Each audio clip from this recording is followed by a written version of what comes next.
ప్రభువైన యేసుక్రీస్తు పరిశుద్ధ నామంలో వన్ గాడ్ వన్ వే ప్రేక్షకులకు నా హృదయపూర్వక వందనములు. ఈరోజు అంశం ఏంటంటే, దేవుడు మనుషులకు కనబడతాడా, దేవుడు మనుషులతో మాట్లాడతాడా లేదా అనే విషయాన్ని మనం గ్రంథం ఆధారంగా నేర్చుకునే ప్రయత్నం చేద్దాం. హెబ్రీయులకు రాసిన పత్రిక 1వ అధ్యాయము 1-2 వచనాలు.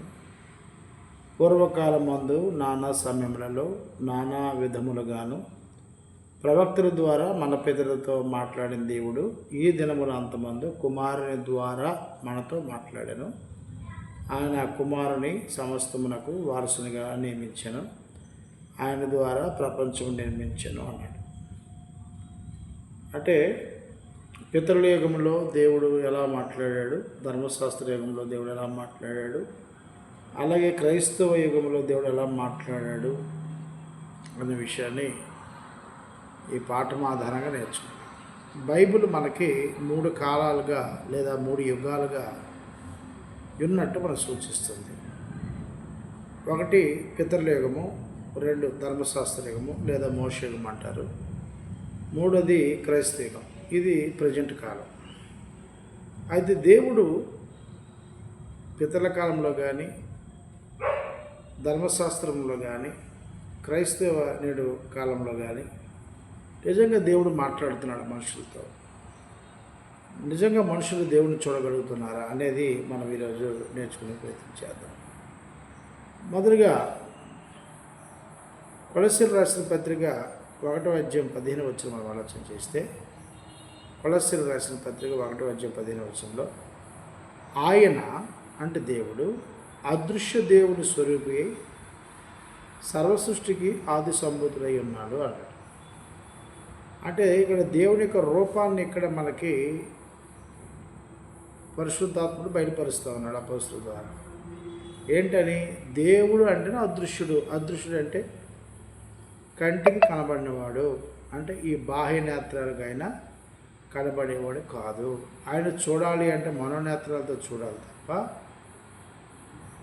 భౌతికమైనటువంటి ఈ కళ్ళుతో మనం చూడలేము మన సంగతి పరిశుద్ధాత్మ బయలుపరుస్తుంది.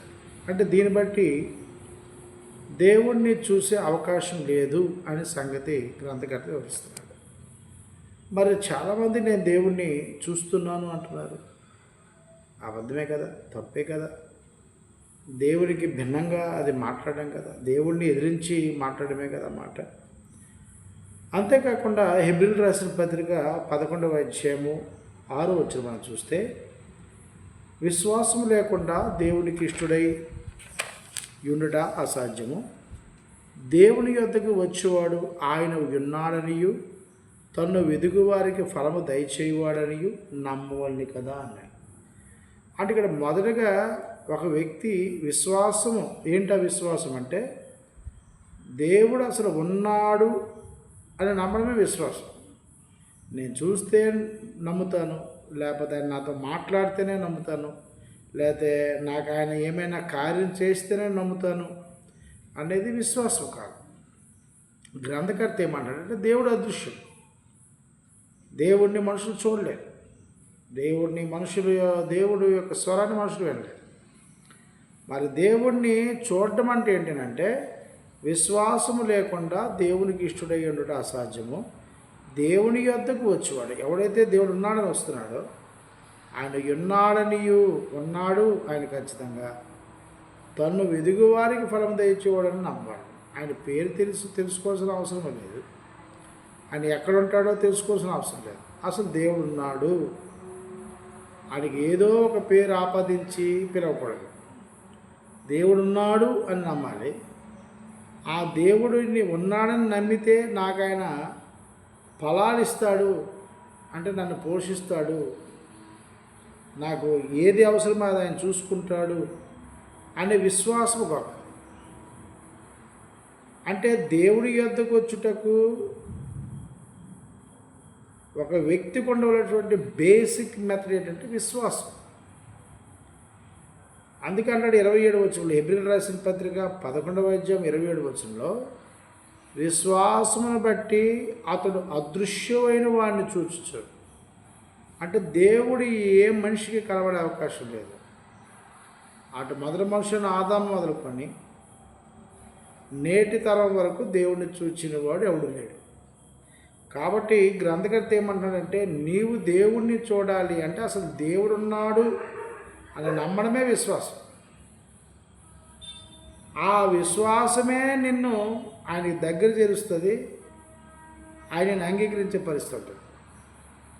కాబట్టి 27వ వచనంలో విశ్వాసమును బట్టి అతడు అదృశ్యుడైన వాడిని చూచుచున్నట్టు స్థిరబుద్ధి గలవాడై రాజాగ్రహమునకు భయపడక ఐగుప్తులకు విడిచిపోయాను అన్నాడు. అంటే మోషే గారు దేవుడున్నాడు, ఆయన అదృశ్యుడు. కాబట్టి దేవుడున్నాడు, ఆయన అదృశ్యుడు, ఈ భౌతికతలు కనబడ్డు అని స్థిరబుద్ధి గలవాడు. అంటే విశ్వాసానికి మూలం ఏంటంటే విశ్వాసం. దేవుడున్నాడని స్థిరబుద్ధి కలిగినట్టు విశ్వాసమే విశ్వాసం. కాబట్టి దేవుడు చూసుకుంటాడులే అని వెళ్ళిపోయాడు. కానీ ఈరోజు ఏమంటున్నారంటే, దేవుడు నిజంగా ఉంటే నాకు చూపించు, దేవుడు నిజంగా ఉంటే నాతో మాట్లాడించు అంటే జనాలు కూడా అదే చెప్తున్నారు. ఖచ్చితంగా మాట్లాడతాడు, ఖచ్చితంగా నీకు కనబడతాడని చెప్తున్నారు. వాస్తవానికి అది అబద్ధం. గ్రంథం ఏం చెప్పిందో మనం అది ఆలోచించేయాలి. దేవుడి గురించి గ్రంథం ఏం చెప్పిందంటే నా అదృశ్యుడు అని చెప్పింది. అదృశ్యుడైన దేవుణ్ణి ఈ భౌతికమైన నేత్రాలతో చూడలేము. మరి ఎలా చూడగలము అని అంటే చెప్పేశాడు, విశ్వాసం బట్టి. ఏంట విశ్వాసం? ఆయన ఉన్నాడు, దేవుడు ఉన్నాడు అని స్థిరబుద్ధి కలిగి నమ్మితే ఆయన నీకు ఫలాలు దయచేస్తాడు అనే విషయాన్ని గ్రంథకర్త చెప్పాడు. కాబట్టి దేవుణ్ణి చూడటము అని అంటే విశ్వాసం ద్వారా వాడు చూడగలడు. యోహాను సువార్త 1:18 ఇది డైరెక్ట్గా యేసుక్రీస్తు ప్రభు ఒక స్టేట్మెంట్. ఇది తనకి ప్రియమైనటువంటి యోహాను భక్తుడికి యేసు ప్రభు డైరెక్ట్గా అపోస్తలుడు చెప్తున్నాడు. ఇక్కడ యోహాను సువార్త 1:10 ఎవడును అన్నాడు. ఎవడును అంటే ఏ మానవుడును ఎప్పుడైనాను అంటే ఏ కాలంలోనైనాను దేవుణ్ణి చూడలేదు, తండ్రి రొమ్ముననున్న అద్వితీయ కుమారుడే ఆయనను బయలుపరిచెను అన్నాడు. అంటే దేవుణ్ణి చూచేవాడు ఎవడు లేడు అని కనబడ్డాడు. మరి ఎవడు బయలుపరిచాడంటే యేసుక్రీస్తు ప్రభు వారు బయలుపరిచాడు. ఎలా బయలుపరిచాడు యేసు ప్రభు? రూపంతో బట్టి కాదు, ఆయన బోధనను బట్టి, ఆయన ప్రవర్తన బట్టి, ఆయన విశ్వాసమును బట్టి, ఆయన ఆజ్ఞలను బట్టి అలా బయలుపరిచాడు. కాబట్టి దేవుణ్ణి ఎవడు చూడలేదు అన్నాడు. అలాగే యోహాను సువార్త 6:46 మనం ఆలోచన చేస్తే, దేవుని యొద్ద నుండి వచ్చినవాడు తప్ప, యేసుప్రభు ఎవరి దగ్గర నుండి వచ్చాడు? దేవుడు సృష్టికర్త ఒక్కడే, ఆయన యొద్ద నుండి వచ్చినాడు తప్ప మరి ఎవడను అన్నాడు. మరి ఎవడను అంటే ఏ కాలమందైనాను ఎవడైనా సరే చూచి ఉండలేదు అన్నాడు. ఆదాము చూడలేదన్నమాట. అయితే ధర్మశాస్త్ర కాలంలో ఎవరు చూడలేదు, కొత్తల కాలంలో ఎవరు చూడలేదు, క్రైస్తవ కాలంలో కూడా ఎవరు చూడలేదు. కాబట్టి ఈయనే తల్లి చూస్తున్నాడు. అంటే దేవుణ్ణి చూసిన వాడు ఎవడు? తండ్రి అయిన దేవుడే. తండ్రి అయిన దేవుణ్ణి చూసిన వాడు ఎవరంటే యేసుక్రీస్తు ప్రభు తప్ప మరి ఎవరినో చూసి ఉండలేదు. కాబట్టి దేవుని యొద్దకు వచ్చిన వాడు యేసుక్రీస్తు ప్రభు వాడు. యేసు ప్రభు అని చూచిన వాడు, క్షమించండి, దేవుడు చూచిన వాడు యేసు ప్రభు మాత్రమే. ఇంకెవరు చూడలేదు అనే సంగతి గమనించాలి. కాబట్టి దేవుణ్ణి చూడడం అనేది జరిగే పని కాదు. అది ఎందుకు కాదనే విషయం కూడా మన గ్రంథకర్త చెప్తాడు. మనుషులు ఎందుకు దేవుడు చూడలేరు అనే విషయాన్ని కూడా మళ్ళీ దేవుడే చెప్తున్నాడు. 1 తిమోతి రాసిన పత్రిక 6:16 సమీపింపరాని తేజస్సును ఆయన మాత్రమే వశించుచు అమరత్వము గలవాడై ఉన్నాడు. మనుష్యులలో ఎవడునూ ఆయనను చూడలేదు, ఎవడునూ చూడనేరడు. ఆయనకు ఘనతయు శాశ్వతమైన ప్రభావమును కలిగి ఉండునుగాక అన్నాడు. ఆమేన్ అన్నాడు. అంటే ఎవడనూ చూడలేదు అన్నాడు. ఎందుకు చూడలేదంటే ఆయన సమీపింపరాని తేజస్సులు, అంటే ఎంతో తేజోమైన వాడు దేవుడు, ఎంతో తేజమైన వాడు. సమీపింపరాని అంటే మానవులు అందుకోలేని లోకంలో మానవులకు అతీతముగా ఉన్నాడు దేవుడు అంటే. మరి చాలామంది దొంగలు, చాలామంది ప్రజలను మోసం చేస్తూ, నేను దైవాన్ని చూశాను, నేను దైవంతో మాట్లాడాను, నిన్నే రాత్రిలా కలిసాం, రాత్రి దేవుడు నాకు బయలుపరిచాడని చెప్తున్నారు. వాళ్ళంతా కూడా దేవుని చేతిలో చనిపోతారు, త్వరలో చనిపోతారు. 1 యోహాను రాసిన పత్రిక 4:12 ఆలోచన చేస్తే, 1 యోహాను రాసిన పత్రిక 4:12 ఆలోచన చేస్తే, ఏ మానవుడును దేవుని ఎప్పుడునే చూచినట్టు లేదు. మన ఒకరినొకరు ప్రేమించిన యెడల దేవుడు మన యందు నిలిచి ఉండను, ఆయన ప్రేమ మన యందు సంపూర్ణమవుతున్నాం. నువ్వు దేవుడిని చూడలేదు అన్నాడు. ఒకవేళ దేవుడిని చూడాలి అంటే ఒకరిని ప్రేమించుకోమన్నాడు. నేను మిమ్మల్ని ప్రేమిస్తే యథార్థంగా, మీరు నన్ను యథార్థంగా ప్రేమిస్తే మనలో దైవం ఉన్నాడంట, నిలిచి ఉండను అన్నాడు. ఆయన ప్రేమ మనలో సంపూర్ణమగును అన్నాడు. దేవుడు మన ద్వారా తన కార్యములను జరిగిస్తాడు అనే విషయాన్ని గ్రంథంగా చెప్పారు. అలాగే 20వ వచనంలో 1 యోహాను రాసిన పత్రిక 4:20 మనం చేస్తే, ఎవడైనానో దేవుని ప్రేమించుచున్నానని చెప్పి తన సహోదరుని ద్వేషించిన అతడు అబద్ధీకుడగును. తాను చూచిన తన సహోదరుని ప్రేమింపనివాడు దాన్ని చూడని దేవుణ్ణి ప్రేమింపలేడు. ఎదుటిగా ఉన్న నీ సహోదరుడు రక్తమాంసాలతో ఉన్నాడు, నీవు రక్తమాంసాలతో ఉన్నావు. తను నీ పట్ల తప్పిదం చేశాడు. అప్పుడు నువ్వు అతన్ని గౌరవించకపోయినప్పుడు, సన్మానించకపోయినప్పుడు, ప్రేమించకపోయినప్పుడు, ఆయన కష్టసుఖాల్లో నువ్వు పాలుపంపు లేనప్పుడు ఆయన గసిరేసి చీ అని అనేసి చీదరించుకొని దేవుడి దగ్గరికి వచ్చి, దైవా నువ్వంటే నాకు ఇష్టం అని అంటే, దేవుడు అన్నాడు, నువ్వు అబద్ధీకుడివి అంటే సాతాను కుమారుడివి అన్నాడు. ఇది ఒక అడుక్కునేవాడు వచ్చాడు అనుకోండి, ఒక కుష్ఠరోగి వచ్చాడు అనుకోండి, వారిని మనం ఎలా ఉన్నామో మనం వారిని అలాగ ప్రేమించాలి. ప్రేమించినప్పుడే దైవం నీలో ఉన్నట్టు, అది సంపూర్ణమవుతుంది. దేవుడిని చూడడం అంటే అది. నీ సహోదరుడు కష్టకాలంలో పరామర్శించడం, వాడు ఆకలి కొడినప్పుడు అన్నం పెట్టడం, వాడు వస్త్రహీనంగా ఉన్నప్పుడు వస్త్రం, నీకు ఒక ఎకరా పొలం ఉంటాడు, 2 సెంట్లు 5 సెంట్లు ఇల్లు కొట్టుకోవడానికి ఇవ్వడం, ఒకవేళ చదువుకోవడం లేకపోతే వాళ్ళ పిల్లలకి బట్టలు ఇవ్వడం లేదా బుక్స్ ఇవ్వడం, ఇలాంటివి చేస్తే అది దేవుడిని చూడడం అంట. అంతే తప్ప నువ్వు భౌతికంగా దేవుడిని చూసి అది అవకాశమే లేదు. ఎందుకంటే ఆయన అదృశ్యుడు, సమీపింపని తెలుసు, వశించు అమరుడై ఉన్నాడు. యేసుప్రభు వారు చెప్పారు, అపోస్తులు చెప్పారు, పరిశుద్ధాత్ములు చెప్తాడు, దేవుడు కూడా డైరెక్ట్గా చెప్తాడు. అలాగే మనం చాలామంది ఏమంటారంటే, మోషే గారు కూడా చూశారు అంటున్నారు. అబద్ధం. మోషే గారు ఏం మాట్లాడాడు?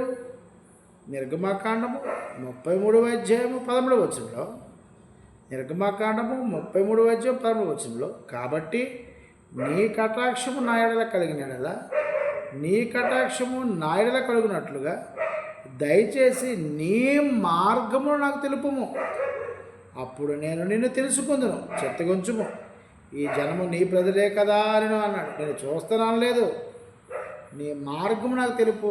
అంటే నీ వద్దకు నేను రావాలంటే, నువ్వు నన్ను ప్రేమించాలంటే, నేను నీ యందు విశ్వాసం కలిగి ఉండాలంటే అసలు ఆ మార్గం ఏంటి? ఆ మార్గం నాకు తెలుపు అన్నాడు తప్ప చూస్తాను అని అనలే. రెండో వచ్చిన మనం చూడండి. రెండో మనం ఏంటంటే నిర్గమాకాండం 33వ అధ్యాయము 16, 17 వచ్చిన మనం ఆలోచన చేస్తే, నా ఎడల నీ ప్రజల ఎడల నీకు కటాక్షము కలిగినదని దేనివల్ల తెలియబడను? నీవు మాతో వచ్చుట వలనే కదా. అట్లు మేము అనగా నేనును నీ ప్రజలను భూమి మీద ఉన్న సమస్త ప్రజలలో నుండి బడుదుమని ఆయనతో చెప్పాను. కాగా యెహోవా నీవు చెప్పిన మాట చెప్పున చేసేది, నీ మీద నాకు కటాక్షము కలిగినదని నీ పేరును బట్టి నేను ఎరుగుదనని మోషే చెప్పగా. అంటే మోషే గారు దేవునితో ఏమితో మనం చేస్తాడంటే రమ్మని అంటున్నాడు. మొదటి మనం ఏంటంటే నీ మార్గాలు తెలుపు, నువ్వు ఉన్నావని తెలుసుకోండి. ఏం చేయాలి? నీ మార్గం ఏంటో తెలుపు అన్నాడు. రెండో మనం ఏం చేస్తున్నాడంటే నీ కటాక్షము అన్నాడు. అంటే రమ్మన్నాడు. నాతో రా, నా భయం వేస్తుంది, నువ్వు నాతో రా, నాతో ఉండు, నా ఆపదలను వాడుకో, నీ ప్రజలను కూడా ఆ విధంగా చేయని. మూడో మనం ఏం చేస్తున్నాడు? నిర్గమాకాండం 33వ అధ్యాయం 18వ వచనంలో అతడు దయచేసి నీ మహిమను నాకు చూపమనగా అన్నాడు. చూస్తున్నాను లేదు, మహిమను చూపించు అన్నాడు. మోషే గారు ఏమన్నాడంటే నీ ముఖము చూస్తున్నాడా, నీ మహిమ చూస్తున్నాడా? నీ మహిమను చూపించాడు. నిర్గమాకాండం 33వ అధ్యాయం 20వ వచనంలో మరియు ఆయన నీవు నా ముఖమును చూడజాలవు అన్నాడు. దేవుడు ఏం చెప్తున్నాడు మోషేతో? నీవు నా ముఖమును చూడజాలవు, ఏ నరుడును నన్ను చూచి బ్రతుకుడనెను. దైవము ముఖము చూస్తే నరులు ఏమవుతారంటే చనిపోతారు అన్నాడు దేవుడు. మరి ఈరోజు చాలామంది నేను దేవుడిని ఒకడేమో ఫోన్ చేసేస్తున్నాడు, ఇదిగో నేను దేవుడితో మాట్లాడేస్తున్నాను అంటాడు. ఒకడేమో నేను దేవుడిని చూశాను అంటాడు. అంటే దేవుడిని చూశాడు అంటే చచ్చిపోవాలి కదా, బతుకున్నాడంటే అర్థం ఏంటి? వాడు దైవాన్ని చూడలేదు, దెయ్యాలను చూశాడు, భ్రమపరిచే ఆత్మను చూశాడు, వెలుగుదూతను చూశాడు తప్ప దేవుడు చూడలేదు. అది అబద్ధం. దైవానికి ఎదురెళ్ళి మాట్లాడు, దైవానికి ధిక్కరించి మాట్లాడు, దైవము చెప్పిన తర్వాత కూడా నేను చూశాను అని ప్రజను మభ్యపెట్టడం, దేవుడు చంపేస్తాడు మనుషుల్ని. కాబట్టి దేవుడు ఏమన్నాడంటే మరియు ఆయన నీవు నా ముఖమును చూడజాలవు, ఏనుడు నన్ను చూచి బ్రతుకుడను.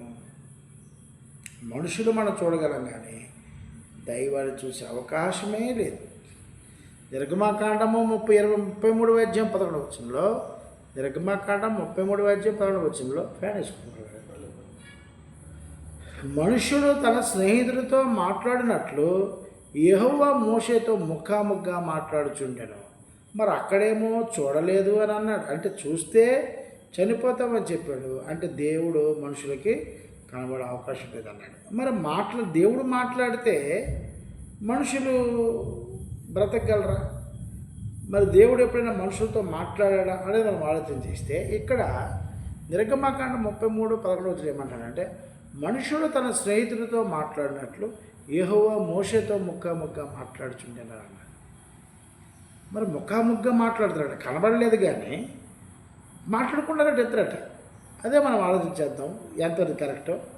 సంఖ్యాకాండము 12వ అధ్యాయం 8వ వచనంలో, సంఖ్యాకాండము 12వ అధ్యాయం 8వ వచనంలో నేను గూఢభావంతో కాదు దర్శనమిచ్చి ముఖాముఖిగా అతనితో మాట్లాడుదును, అతడు యెహోవా స్వరూపమును నిదానించు చూచుడు అన్నాడు. ఇక్కడ ముఖాముఖిగా చేయడం ఏంటి?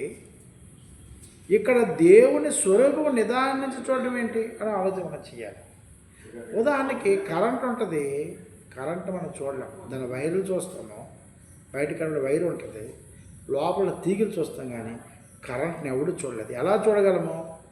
దాన్ని వేస్తే పలానా ఫ్యాను బల్బు తిరిగితే కరెంటు పనిచేస్తుంది. అలాగే ఇక్కడ మాట్లాడుతుంది కూడా దేవుడు కాదు, దేవదూత. అప్పట్లో దేవుడు వర్తమానాన్ని తీసుకెళ్ళినప్పుడు దేవదూతలు దేవుడు చెప్పినట్టు డైరెక్ట్గా అలా మాట్లాడేసేవారు అన్నమాట. ఎందుకంటే ఆ వర్తమానము దేవుంది కాబట్టి అలా మాట్లాడేవి. మనం కొంచెం ముందు చూద్దాం. యోహాను సువార్త 5:37 యోహాను సువార్త 5:37 మరియు నన్ను పంపిన తండ్రియే నన్ను గూర్చి సాక్ష్యం ఇచ్చుచున్నాడు. అంటే ఇప్పుడు యేసుప్రభు భూమి మీద ఉన్నాడు. ఈయనకి ఎవరు పంపారట? తండ్రి అయిన దేవుడే పంపాడట. మీరు ఏ కాలమందైనను ఆయన స్వరూపము వినలేదు, ఆయన స్వరమును చూడలేదు అన్నాడు. ఇది ఎవరు చెప్పారంటే యేసుప్రభు డైరెక్ట్ చెప్తున్నారు. అంటే ఇప్పుడు ఏ కాలమందైనను ఆయన స్వరము చూడలేదు అంటే బైబిల్లో చెప్పాలంటే 3 యుగాలు చెప్పారు. 1 పితరుల యుగము, 2 ధర్మశాస్త్ర యుగం, 3 క్రైస్తవ యుగం. ఇప్పుడు కంటిన్యూ అవుతుంది. ఈ 2 యుగాలు క్లోజ్ అయిపోయి. ఏ యుగం? 1 పితరుల యుగము, 2 మోషే యుగం. అంటే దీన్ని ధర్మశాస్త్ర యుగం అంటారు, మోషే యుగం అంటారు. ఈ 2 యుగాలు క్లోజ్. అంటే ఇప్పుడు యేసుప్రభు చెప్తున్న మాట ఏంటంటే దేవుణ్ణి ఎవడు చూడలేదు, అది స్వరం వినలేదు. అంటే దీన్ని బట్టి యేసుప్రభుని కూడా ఈరోజు కొంతమంది ఈ క్రీస్తు విరోధులు అబద్ధం ఆడుతున్నారు. అంటే ఎంత అబద్ధం ఆడుతున్నారంటే మేము దేవుడిని చూచాము, దేవుడి స్వరం విన్నామని అంటే యేసుప్రభు మాట కూడా ధిక్కరించినట్టే కదా. యేసుప్రభుని అబద్ధికుడు చేసిన వారు అవుతారు కదా. చూద్దాం. ఇప్పుడు దీనికి క్లారిటీ ఇస్తున్నాడు గ్రంథకర్త. అపోస్తల కార్యములు 7:30-32 అపోస్తల కార్యములు 7:30-32 40 ఏండ్లైన తరువాత పిమ్మట సినాయి పర్వతమందు ఒక పొదలోని అగ్నిజ్వాలలో ఒక దేవదూత అతనికి అగపడెను. మోషే చూచి ఆ దర్శనములకు ఆశ్చర్యపడి దానిని నిదానించి చూచుటకు దగ్గరకు రాగా, నేను నీ పితరుల దేవుడును, అబ్రహాము, ఇస్సాకు, యాకోబుల దేవుడనే ప్రభు వాక్కు నాకు వినబడిన కనుక మోషే వణికి నిదానించి చూచుటకు తెగింపలేదు. ఇక్కడ దేవుడు మాట్లాడినట్టు ఉంది కానీ నిజానికి దేవుడు మాట్లాడలేదు. అంటే వర్తమానము దేవుడిది, స్వరం మాత్రము దేవదూతది. ఇది మనం గమనించాలి. ఇక్కడ క్లారిటీ ఇస్తాడు చూడండి. అపోస్తల కార్యములు 7:35 అధికారిని గాను తీర్పని గాను నిన్ను నియమించిన వాడెవడని వారు నిరాకరించిన ఈ మోషేను అతనికి పొదలో కనబడిన దేవదూత ద్వారా, అది సమాచారం. అక్కడ ఎందుకనగా డైరెక్ట్గా చెప్పినట్టు ముఖాముఖిగా మాట్లాడుతున్నాడు అంటే దేవదూత వచ్చి వర్తమానాన్ని చెప్పడానికి లేదు అవకాశం. డైరెక్ట్గా దేవుడి యొక్క మెసేజ్ని పాస్ చేయాలి. అంటే మెసేజ్ ఎవరు పంపించారు? ఇదిగో దేవుడే చెప్పాడయ్యా, ఇందుకు కాబట్టి నువ్వు అవిశ్వాసం చూడకు, పరిపూర్ణ విశ్వాసంతో కొనసాగు, దేవుడే నీకు డైరెక్ట్గా తోడున్నాడు అనే విశ్వాసాలు బలపరచడానికి దేవదూత దేవుడిగా మాట్లాడాడు. అంటే మెసేజ్ అయింది, వాయిస్ మాత్రం దేవదూత. ఇక్కడ క్లియర్గా చెప్పాడు, దేవదూత ద్వారా దేవుడు అధికారునిగాను విమోచనగాను నియమించి పంపాను. అంటే దేవుడు దేవదూత ద్వారా మోషేకి అధికారినిగా తీర్పునిగా నియమించి పంపాడు అని ఉంది. కాబట్టి తండ్రి అనే దేవుడిని మానవుల్ని చూసే అవకాశం లేదు. తండ్రి అనే దేవుడు నరులతో డైరెక్ట్గా మాట్లాడు. ఆయన ఒక్కరితోనే మాట్లాడాడు. ఆయన ప్రభువైన యేసుక్రీస్తుతో. ప్రభువైన యేసుక్రీస్తు మాత్రమే తండ్రి అయిన దేవుడు నేరుగా చూశాడు. ప్రభువైన యేసుక్రీస్తు మాత్రమే తండ్రి స్వరాన్ని డైరెక్ట్గా విన్నవాడు తప్ప భూమి మీద ఏ మనుషుడు ఏ కాలంలో, పితల కాలంలో, ధర్మశాస్త్రంగా నేను క్రైస్తవంలో దేవుడు కనబడడు, దేవుడిని ఆవిడ చూడలేడు, దేవుడు కనబడే అవకాశం లేదు, దేవుని స్వరం వినే అవకాశం లేదు. గ్రంథకర్త నేరుగా చెప్తున్నాడు. అలాగే ఎబ్రిల్ రాసిన పత్రిక 2:2 ఎబ్రిల్ రాసిన పత్రిక 2:2 ఎందుకనగా దేవదూతల ద్వారా, గమనించండి, దేవుడు అప్పుడు ఎలా మెసేజ్ పాస్ చేశాడు? ఎందుకనగా దేవదూతల ద్వారా పలుకుబడిన వాక్యము స్థిరపరచబడినందున ప్రతి అతిక్రమమును అవిధేయతయు న్యాయమైన ప్రతిఫలం పొంది ఉండగా అన్నాడు. అంటే దేవదూతల ద్వారా పలుకుబడిన వాక్యము అంటే ఇప్పుడు ఆదంతో మాట్లాడింది ఎవరు? దేవదూతే. అబ్రహంతో మాట్లాడింది ఎవరు? ఇస్సాకుతో మాట్లాడింది ఎవరు? యాకోబుతో మాట్లాడింది ఎవరు? మోషేతో మాట్లాడింది ఎవరు? దానియేలుతో మాట్లాడింది ఎవరు? ఇర్మియాతో మాట్లాడింది ఎవరు? నోవాహు గారితో మాట్లాడింది ఎవరు? యోబుతో మాట్లాడింది ఎవరు? సమూయేలుతో మాట్లాడింది ఎవరు? దేవదూతలే.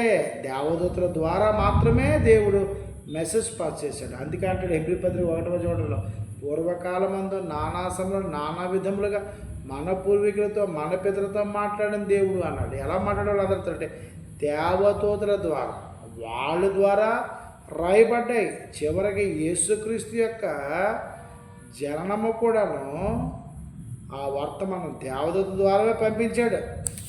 ఇది మీరు గమనించాల్సింది గ్రంథము ద్వారా, మనుషులు చెప్పిన బోధక. కాబట్టి మరి ఈ దినముల యందు ఎవరితో ఎలా మాట్లాడాను చేస్తే ఈ దినముల యందు అంటే పితృల యుగంలో దేవతల ద్వారా మాట్లాడాడు, ధర్మశాస్త్ర యుగంలోనూ దేవతలతో మాట్లాడాడు. ఇప్పుడు క్రైస్తవ యుగంతో ఎవరితో మాట్లాడంటే క్రైస్తవ యుగంలో దేవదూతల ద్వారా కాదు. మరి ఎవరి ద్వారా మాట్లాడాడు? హెబ్రీయులకు రాసిన పత్రిక 1:1-2 చూస్తే ఈ దినముల అంతమందు కుమారుని ద్వారా మనతో మాట్లాడాడు. ఈ మెసేజ్, దేవుడి మెసేజ్ తీసుకొచ్చింది ప్రభువైన యేసుక్రీస్తు. ఆయన ద్వారా మనతో మాట్లాడాడు. యేసు ప్రభు గారు కూడా నేరుగా మాట్లాడే అవకాశం లేదు. అందుకేనండి ఈ బోధ నాది కాదు, తండ్రి నాలో ఉండి నాతో ఏం చెప్పాడు అదే విషయం మీకు చెప్తున్నాను అన్నాడు. కాబట్టి దేవుడు ఇప్పుడు ఎలా మాట్లాడుతాడు మనతోనంటే యేసుక్రీస్తు ద్వారా. అంటే ఎలా మాట్లాడతాడు? యేసుక్రీస్తు ద్వారా పలుకుబడిన మాటలన్నీ కూడా గ్రంథస్థం చేశాడు. గ్రంథము ద్వారా ఇప్పుడు మనతో మాట్లాడతాడు. కాబట్టి మీరు గమనించాలి. అయితే ఇప్పుడు మరి దేవుడు మనతో మాట్లాడాలంటే అప్పుడే మాట్లాడలేదు, పితల కాలంలో మాట్లాడలేదు, ధర్మశాస్త్రం కూడా మాట్లాడలేదు, క్రైస్తవ కూడా ఎలా మాట్లాడతాడు? మాట్లాడిన విషయాలన్నీ కూడా అపోస్తలులు రికార్డ్ చేసి గ్రంథస్థం చేశారు.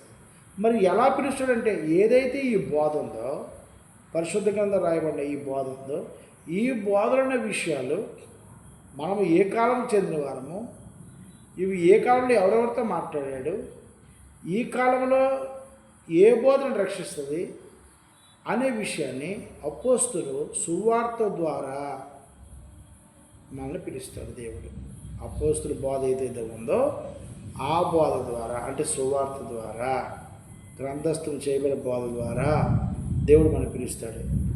2 తెస్సలోనికీయులకు రాసిన పత్రిక 2:14 2 తెస్సలోనికీయులకు రాసిన పత్రిక 2:14 మీరు ఇలాగ రక్షింపబడి మన ప్రభు అయిన యేసుక్రీస్తు యొక్క మహిమను పొందవలనని ఆయన మా సువార్త వలన మిమ్మల్ని పిలిచాను అన్నాడు. దేవుడు ఎలా పిలుస్తున్నాడు? అపోస్తలుల ద్వారా ఇవ్వబడినటువంటి గ్రంథస్థం ఏదైతే ఉందో ఆ సువార్త అనేది చెప్పాలి. సువార్త ద్వారా దేవుడు పిలుస్తాడు తప్ప కళల ద్వారా, దర్శనాల ద్వారా పిలవడు. నీతో డైరెక్ట్గా మాట్లాడు, ఆయన స్వరం వినపడదు. ఎందుకంటే దేవుడు ఏ కాలంలో కూడా డైరెక్ట్గా మాట్లాడే అవకాశమే లేదు. ఒక ప్రభువైన యేసుక్రీస్తు ద్వారా ఈ తరంలో ఉన్న మనుషులతో మాట్లాడుతూ ఉన్నాడు. ఆ మాటలను కూడా అపోస్తలులు గ్రంథస్థం చేశారు. కాబట్టి దేవుడు ఉన్నాడు అనే విశ్వాసము సరైనది. ఆ విశ్వాసము ద్వారా యేసు దేవుని కుమారుడు, ఆయన నా ప్రభువు, ఆయన రాజు, యేసు రాజు, యేసు దేవుని ఎదురు వచ్చిన వాడు క్రీస్తు, యేసు ప్రభుని విశ్వసించి ఆ విశ్వాసం రక్షిస్తాడు. యేసు దేవుడు అంటే విశ్వాసం రక్షించదు. యేసు దేవుని కుమారుడు. రోమాపత్రిక 10:9 యేసు ప్రభు నా ప్రభువు, నా రాజు, ఆయన దేవుని కుమారుడు అనే విశ్వాసం. ఆ విశ్వాసంలోకి వచ్చి యేసు ప్రభు అపోస్తలుల ద్వారా ఏం మాట్లాడు ఆ విషయాలు మాత్రమే నువ్వు నేర్చుకొని ఆయన సంఘంలో, క్రీస్తు సంఘంలో, క్రీస్తు రక్తమిచ్చిన సంఘంలో సభ్యుడిగా ఉంటే నిత్య జీవాన్ని పొందుకుంటాడు. అప్పుడు దేవుడు గ్రంథం ద్వారా నీతో మాట్లాడతాడు. గ్రంథం ద్వారా నీ ఆత్మీయతను బలపరుస్తాడు. గ్రంథం ద్వారా నీ ఆత్మీయతను మెరుగుపరుస్తాడు. ఈ గ్రంథంలో రాయబడిన విషయాల ద్వారా తన స్వరూపాన్ని, స్వభావాన్ని నీకు ఇస్తాడు. అప్పుడు దేవుడు నువ్వు ఈ లోకాన్ని విడిచిన తదనంతరము యేసుక్రీస్తు ద్వారా చూడగలము. అయితే గమనించండి, గ్రహించండి. దేవుడు ఎవరితో ఎప్పుడు ఎవరు ఆయన చూడలేదు, ఆయన స్వరం ఎవరు కూడా ఏ కాలంలో కూడా వెళ్ళలేదు. ఎవరు కూడా అపార్థం చేసుకోకండి. చాలామంది బైబిల్లో లేనివి తప్పుడుగా ప్రజలకు సంకేతం చెప్పి తప్పుడు మార్గం నడిపిస్తూ ఉన్నారు. నమ్మకండి. గ్రంథాన్ని పరిశీలన చేయండి. గ్రంథాల విషయాలు మాత్రమే నేర్చుకోండి. గ్రంథం ఏం చెప్పిందో అది మాత్రమే చేయండి.